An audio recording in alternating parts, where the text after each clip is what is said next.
बिस्मिल्लाहिर्रहमानिर्रहीम। अस्सलाम वालेकुम दोस्तों, क्या हाल चाल है? उम्मीद करते हैं सब लोग ठीक होंगे। आज हम जो है ट्रैक्टर की फेयर ट्रैक्टर जो है इसमें ग्रीस के बारे में बात करेंगे कि इसको ग्रीस कहाँ कहाँ होती है और ग्रीस करना कितना ज़रूरी है।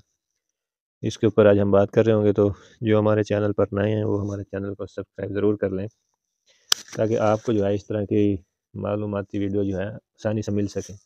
इसमें कोई धोखा फ्रॉड नहीं होता हमारे वीडियो में। जो भी हम वीडियो बनाते हैं बिल्कुल ट्रू वीडियो होती हैं, लीगल वीडियो होती हैं। जो हम बात करते हैं वही वीडियो के अंदर होती है। तो जो नए हमारे चैनल पर वो सब्सक्राइब ज़रूर कर दें और वीडियो को लाइक भी कर दें, ताकि हमारी हौसला अफजाई में इजाफा हो और हम आइंदा इस तरह की वीडियो बना सकें। चलो वीडियो शुरू करते हैं और हम आपको आज बताते हैं कि ट्रैक्टर को ग्रीस करना, कहाँ कहाँ ग्रीस करना ज़रूरी होता है और कहाँ कहाँ ग्रीस होती है। क्योंकि ग्रीस एक ऐसी चीज़ है जिसके जो है जो गाड़ी के पुर्ज़ों को जो है चिकना रखती है, जिसकी वजह से रगड़ कम होती है और जो गाड़ी के पुर्ज़े वो कम घिसते हैं और उनकी जो लाइफ है वो बढ़ जाती है और इंसान काफ़ी परेशानी से बच जाता है। आज हम फिएट ट्रैक्टर के बारे में बात करते हैं कि इस तो कहाँ-कहाँ ग्रीस होती है। चलो हम इसके अगले हिस्से से शुरू कर लेते हैं आज। एक दोस्तों आप ये देख सकते हैं, ये इसके हिस्से के नीचे एक ये छोटी-छोटी निप्पल लगी होती है। एक ये आप देख सकते हैं, ये निप्पल लगी हुई है। ये इसके अंदर ग्रीस गन का पाइप लगाकर इसको ग्रीस करना ज़रूरी होता है, जिसकी वजह से हिस्से का जो राड है, ये वाला जो राड नीचे आप देख सकते हैं, इसके अंदर ग्रीस चल जाती है। और हिस्सा जो है बाहर ट्रैक्टरों का आपने देखा होगा कि वो जब सड़क पर चलता है, जंपों में चलता है, खटक खटक की आवाज़ आती है। उसकी वजह ये होती है कि वो ये ग्रीस नहीं करते, जिस वजह से अंदर वाला जो गैप है वो ज़्यादा हो जाता है, जो साइज़ है वो लूज़ हो जाता है, जिसकी वजह से यहाँ से हिस्से में से आवाज़ आती है। और अगर हम इसके ऊपर तवज्जो नहीं करेंगे तो इस पे फिर ज़्यादा खर्च होगा। अंदर जो है इसकी जो बुश वगैरह हैं वो भी घस जाते हैं और जिसकी वजह से नुकसान ज़्यादा होता है और पैसे ज़्यादा लगते हैं। उसके बाद एक ये ऊपर निप्पल लगी होती है, जो इस ऊपर आप देख सकते हैं, ये जो स्टीयरिंग का कनेक्शन है, ये वाला जो पहियों को घुमाता है, इसको ग्रीस होती है। इसको ग्रीस करना भी ज़रूरी है बहुत। और अगर हम इसको ग्रीस नहीं करेंगे तो हमारा जो स्टीयरिंग है वो भारी हो जाएगा। हमने गाड़ी को देखें निकलवाया था, अभी हमने ग्रीस नहीं की, तो आज हम इंशाल्लाह अपने ट्रैक्टर को भी ग्रीस करेंगे। इस जगह पर देखें खुश्क है, ग्रीस नहीं है, तो ग्रीस यहाँ पर भी बहुत ज़रूरी है। उसके बाद ये स्पिंडल आ जाता है। ये देखें हमने ग्रीस की थी, उसके बाद धुलाया, कुछ ग्रीस लगी भी हुई है। ये निप्पल लगी हुई है कि स्पिंडल आप देख सकते हैं, पहिए के पास ये निप्पल लगी हुई है, इसको ग्रीस करना बहुत ज़रूरी है। इसके बाद आप ये देख सकते हैं, ये गाड़ी का क्लच होता है बाईं साइड पे, ये ट्रैक्टर की सीट है, इसके इधर बाईं साइड पे ये क्लच है।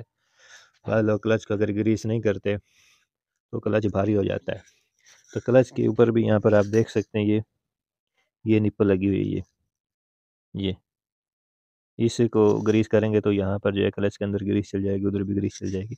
इसकी वजह से आपका ये जो क्लच है ये बिल्कुल स्मूथली वर्क करेगा, आराम से नरम चलेगा और आपके पाँव का कम ज़ोर लगेगा, आपकी टांग भी दर्द नहीं करेगी।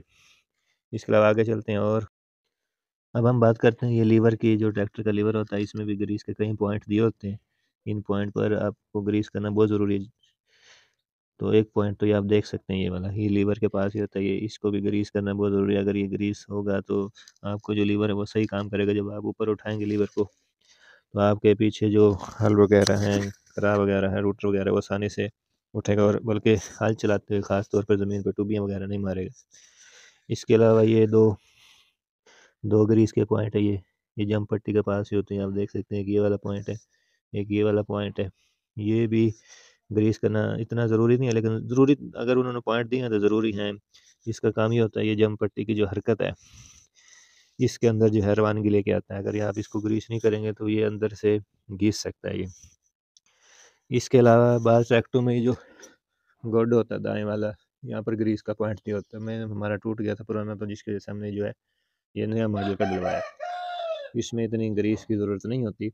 ये बस थोड़ा-सा तेल बंदा ऊपर लगा दे, नीचे लगा ले, और ये मज़बूत भी बहुत है, तो इसमें ग्रीस की ज़रूरत नहीं होती। जो जिन पुराने जो मॉडल हैं उनके यहाँ पर ग्रीस का पॉइंट भी होता है, यहाँ पर भी और नीचे भी। उन 2 पिनों में आप उन 2 पॉइंट में आप ग्रीस कर सकते हैं। इसके अलावा और देखते हैं पॉइंट इसके। इसके अलावा एक ये ब्रेक होता है, जो 2 ब्रेकें होती हैं ट्रैक्टर की वाली और एक ये वाली। यहाँ पर जो है इसके अंदर यहाँ पर एक पॉइंट भी होता है। हमारे यहाँ निप्पल गायब है, अब हम इसकी आने पर लगाएंगे, इसको ग्रीस करेंगे। हमने ट्रैक्टर धुलवाया था, उसके बाद हमने अभी ग्रीस नहीं किया, तो हम भी आज इसको इंशाल्लाह ग्रीस कर देंगे कि ये पॉइंट है। इसके अलावा आप एक ये पॉइंट दे सकते हैं, ये अंदर बैरिंग होता है क्लच का, तो इसको भी आप ग्रीस कर सकते हैं, इसको भी ग्रीस करना चाहिए। ये बैरिंग अंदर होता है जो क्लच को कंट्रोल करता है, जिसका क्लच का लोड पड़ता है उस बैरिंग पर, उसको भी ग्रीस करना चाहिए। इसके अलावा आप देख सकते हैं ये एक ये पॉइंट दिया हुआ है स्पिंडल का, क्योंकि दो स्पिंडल होते हैं, दो पहिए होते हैं, एक ये दूसरा तो मैंने आपको पहले बता दिया, एक ये पॉइंट दिया हुआ है। तो इसको भी जब आप ग्रीस करेंगे तो इस स्पिंडल के अंदर ग्रीस चली जाएगी, जिसकी वजह से आपका जो स्टेयरिंग है वो स्मूथली काम करेगा। इसके अलावा ये जो एंड होते हैं स्टेयरिंग के, ये वाले एंड, इनके अंदर भी आप थोड़ी बहुत ग्रीस या मोबिलाइज डाल सकते हैं, जिसकी वजह से आपका जो स्टेयरिंग है वो हल्का घूमेगा, ज़ोर कम लगेगा। जिन ट्रैक्टरों के जो स्टेयरिंग है वो पावर वाले होते हैं, उनको तो इतना मसला नहीं होता है। जिन ट्रैक्टरों के जो स्टेयरिंग है वो सिंपल होते हैं, उनको थोड़ा ज़ोर लगाना पड़ता है। उसकी वजह ये होती है कि वो ये एंड वगैरह और ये स्पिंडल वगैरह ग्रीस नहीं करते, जिसकी वजह से ये भारी हो जाते हैं। उम्मीद है आपको ये वीडियो पसंद आई होगी। इस तरह की मालूमाती वीडियो देखने के लिए हमारे चैनल को सब्सक्राइब ज़रूर कर दें, बेल आइकन को भी दबा दें। इस तरह की वीडियो से आपको बहुत ज़्यादा फ़ायदा हो सकता है, मुफ्त में घर बैठे रज़ाई में बैठे आपको जो है मालूमात मिल सकती हैं। अल्लाह हाफ़िज़।